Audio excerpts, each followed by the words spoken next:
Tibanya di rumah Duren 3, terdakwa Kuat Ma'ruf ikut membantu mengantarkan barang-barang milik saksi Putri Candrawati hingga ke depan pintu kamar lantai 1. Kemudian benar terdakwa Kuat Ma'ruf sesuai dengan pembicaraan dengan saksi Ferdi Sambo mengenai perannya langsung menutup pintu rumah bagian depan untuk meredam suara dan menutup akses jalan keluar di depan apabila korban Nofriansah Yosua Huta Barat melarikan diri. Kemudian terdakwa Kuat Ma'ruf naik ke lantai 2 untuk menutup pintu balkon di saat kondisi matahari masih terang benderang, belum gelap.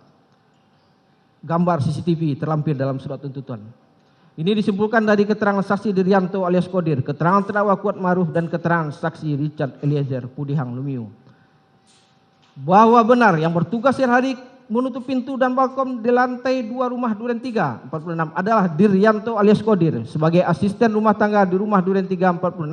Bukanlah tugas dari terdakwa Kuat Ma'ruf, namun untuk mendukung pelaksanaan merampas nyawa korban Nofriansah Yosua Huta Barat, terdakwa Kuat Ma'ruf mengambil peran guna menutup akses jalan keluar dan meredam suara dalam rumah saat terjadi penembakan, di mana sebelumnya saksi Diryanto alias Kodir memberitahukan kepada terdakwa Kuat Ma'ruf bahwa rumah Duren 3 sudah dibersihkan.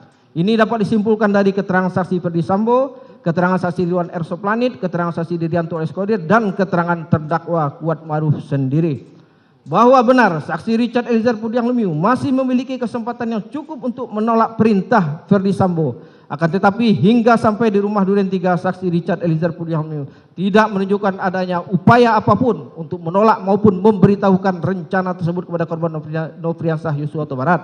Saksi Richard Eliezer Pudihang Lumiu dalam keadaan tenang masih berdoa menurut agama yang dianutnya sebelum merampas nyawa korban Nofriansah Yosua Huta Barat. Ini dapat disimpulkan dari keterangan saksi Richard Eliezer Pudihang Lumiu, keterangan dari Dr. Anda Reni MPSI selaku psikolog, kemudian keterangan ahli Profesor Dr. Muhammad Mustafa MA selaku ahli kriminologi, bahwa benar saksi Ferdi Sambo yang sudah mengetahui keberadaan korban Nofriansah Yosua Huta Barat di rumah Duren 3, namun saksi Ferdi Sambo berpura-pura melihat keberadaan korban Nofriansah Yosua Huta Barat berdiri di depan pintu pagar rumah Duren 3, padahal fisik korban Nofriansah Yosua Huta Barat terhalang mobil lain. Dan saksi Ferdi Sambo duduk di bagian tengah mobil sebelah kiri tepat di belakang saksi Azam Romer, sehingga saksi Ferdi Sambo tidak akan mungkin melihat keberadaan korban Nofriansah Yosua Huta Barat. Lalu saksi Ferdi Sambo memerintahkan mobil untuk berhenti sehingga saksi Azam Romer turun dari mobil, akan tetapi mobil berjalan beberapa meter hingga saksi Ferdi Sambo pura-pura menerima telepon dari seseorang dan mengatakan kepada saksi Prayogi Iktara Wikaton, "Ibu kenapa, Dek?" Kemudian saksi Ferdi Sambo meminta saksi Prayogi Iktara Wikaton untuk memundurkan mobil.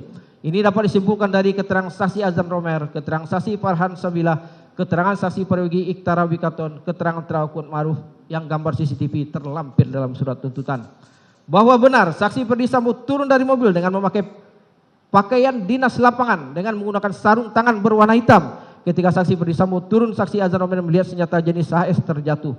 Ketika saksi Azam Romer ingin membantu mengambilkan, justru dilarang oleh saksi Ferdi Sambo. Kemudian saksi Ferdi Sambo mengambil senjata tersebut dan masuk ke dalam rumah. Ini dapat disimpulkan dari keterangan saksi Azam Romer, keterangan saksi Farhan Sabilah, keterangan saksi Richard Eliezer Pudihang Lumiu, dan surat penetapan Pengadilan Negeri Jakarta Selatan nomor 1776/PN-2002/PN Jakarta Selatan tertanggal 12 September 2002 nomor 43.